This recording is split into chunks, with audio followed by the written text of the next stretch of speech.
O que é poluição? Dá-se o nome de poluição a qualquer degradação das condições ambientais do habitat de uma coletividade humana. É uma perda, mesmo que relativa, à qualidade de vida em decorrência de mudanças ambientais.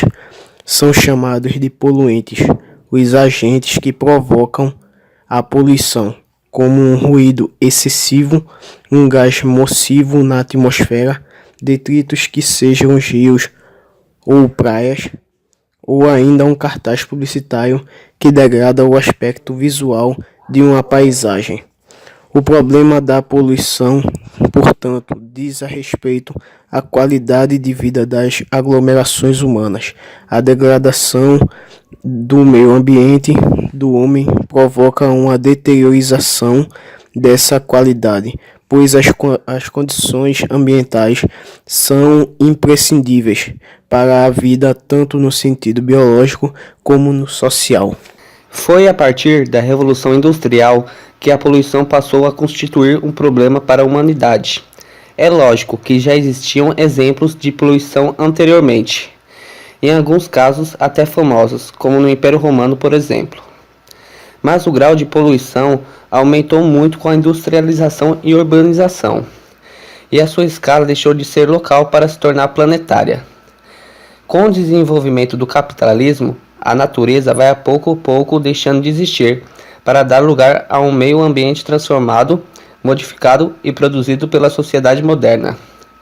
O homem deixa de viver em harmonia com a natureza e passa a dominá-la, dando à origem o que se chama de segunda natureza, a natureza modificada ou produzida pelo homem. Desde os tempos mais remotos, o homem costumava lançar seus detritos nos cursos de água até a Revolução Industrial, porém esse procedimento não causava problemas, já que os rios, lagos e oceanos têm considerável poder de autolimpeza e de purificação. Com a industrialização, a situação começou a sofrer profundas alterações.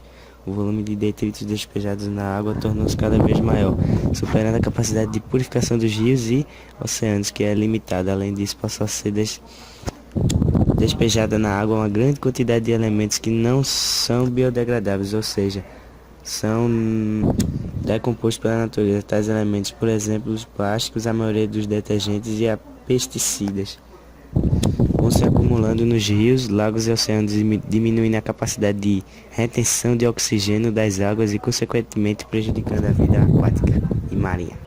A poluição atmosférica caracteriza-se basicamente pela presença de gases tóxicos e partículas sólidas no ar.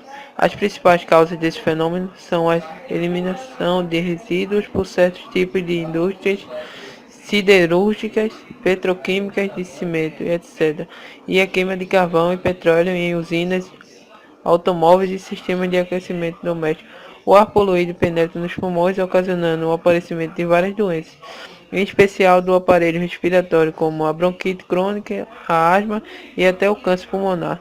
Esses efeitos são reforçados ainda pelo consumo de cigarros. O volume de água na Terra está estimado em 1.386 bilhões de quilômetros cúbicos, sendo assim a maior parte, 97,2% desse total, formada pela água salgada dos mares e oceanos.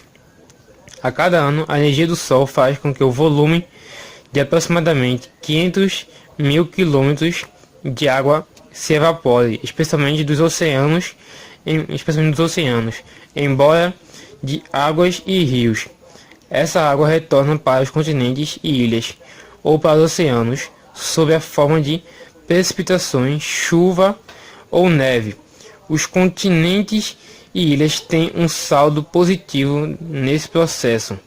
Estima-se que eles retirem dos oceanos perto de 40 mil quilômetros por ano.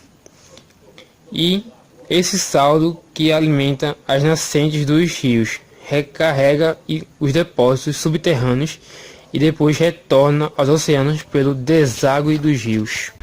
No entanto, o ritmo acelerado de desmatamentos das últimas décadas e o crescimento urbano e industrial, que necessita sempre de mais água, vem alterando esse ciclo hidrológico. Estudos da ONU mostraram que o desmatamento e o pastoreio excessivo diminuem a capacidade do solo em atuar como uma grande esponja, absorvendo águas das chuvas e liberando os seus conteúdos lentamente.